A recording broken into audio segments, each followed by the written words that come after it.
कौन बनेगा नेता। नगर निगम के चुनाव पास आने वाले थे।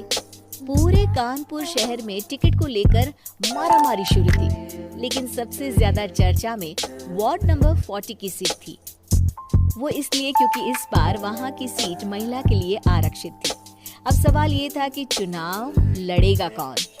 इससे पहले ठाकुर साहब वहां से पार्षद थे और इस बार उन्होंने अपनी पत्नी सीमा ठाकुर को टिकट दिलवाई और ठाकुर साहब की शान के कारण सीमा जी ने 20,000 वोटों से चुनाव जीत लिया।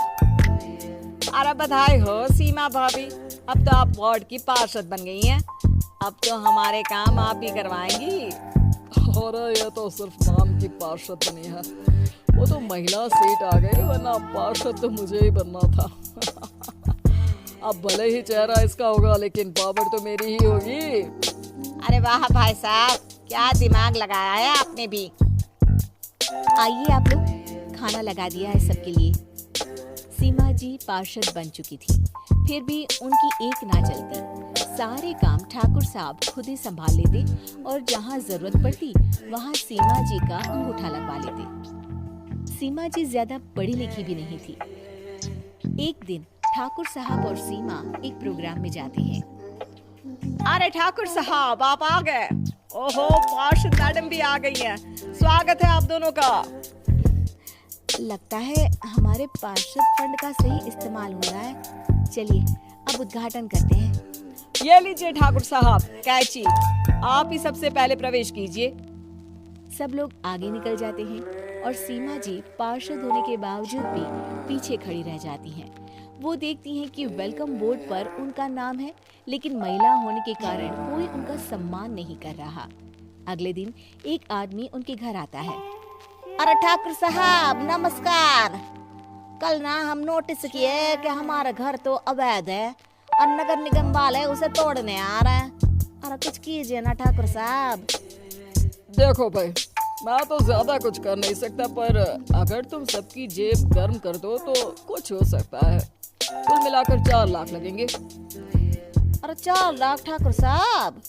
अरे भाई, मैं अपने लिए नहीं मांग रहा हूँ। दरोगा है, इंजीनियर बाबू है, बड़े साहब है, सबको देना पड़ता है ना थोड़ा थोड़ा। बोलो है मंजूर? तभी वहाँ अचानक सीमा जी आ जाती हैं। अरे ये आप क्या कर रहे हैं? पहले इन्हीं लोगों से तो आपने वोट मांगे, अब इनसे ही पैसे ले रहे हो।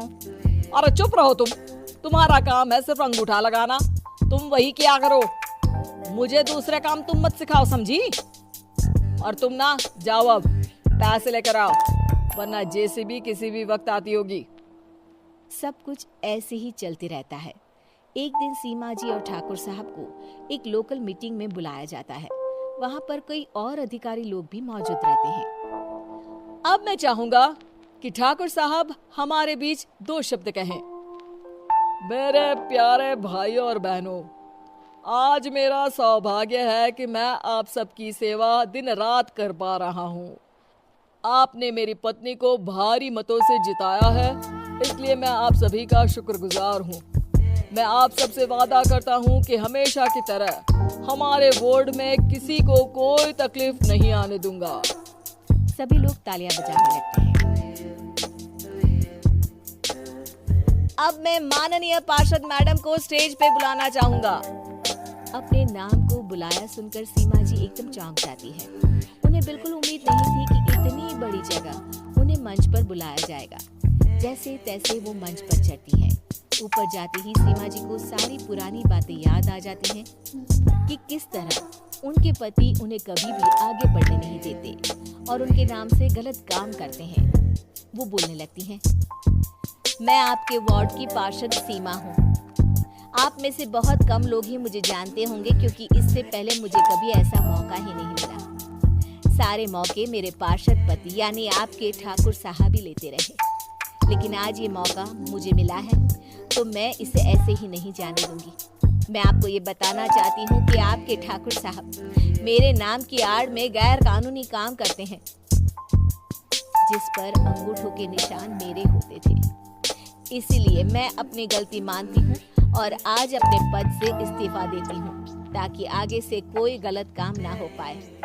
अब फैसला आप सबके हाथ में है कि आप हमें क्या सजा देना चाहते हैं। सीमा जी की बातें सुनकर ठाकुर साहब के चेहरे का रंग उड़ जाता है और वो शर्म से मुंह नीचा करके वहां से चले जाते हैं और पद से इस्तीफा देकर ही सही सीमा जी अपने आप में आत्मविश्वास महसूस करती हैं।